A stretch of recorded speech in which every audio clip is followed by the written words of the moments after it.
పవన్ కళ్యాణ్ గారు కొత్తగా బయలుదేరాడు. మళ్ళీ బయలుదేరి ఏమంటాడంటే ఆయన,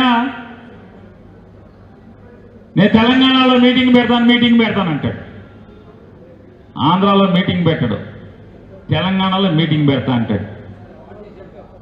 తెలంగాణలో మీటింగ్ పెడితే దేనికి పెడతాడే అంటే సూపర్ 6 అయిందా లేదా ప్రశ్నిస్తాడంట. తెలంగాణలో సూపర్ 6 అయిందా లేదా అని ప్రశ్నిస్తాడంట. ప్రాణాలు పణంగా పెట్టి ఎంతో మంది యువకులు ఆత్మ బలిదానంతో ఏర్పడినటువంటి తెలంగాణలో యువకులు, విద్యార్థులు, నిరుద్యోగుల యొక్క కలలు, ఆశలు నెరవేర్యాలేవో అని ప్రశ్నిస్తాడంట. వెనకటికి ఏదో సామెత ఉంది, తల్లి కూడెట్టినోడంట పెంతల్లికి వడ్డానం చేయిస్తా అని చెప్పాడు. ఆంధ్రాలో ఇక్కడ దిక్కు లేదు. ఇక్కడ మీకు ఓటేసి ఉప ముఖ్యమంత్రిని చేస్తే ఇక్కడ మామూలుగా ఏ దిక్కు లేదు. ఇక్కడ ఎవరి గురించి మాట్లాడవు, పట్టించుకోవు.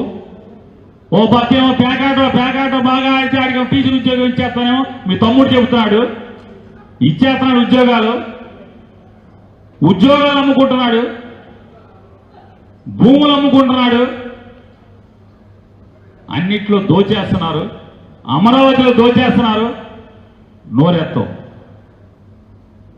తెలంగాణ వెళ్ళి మాట్లాడతాడంట.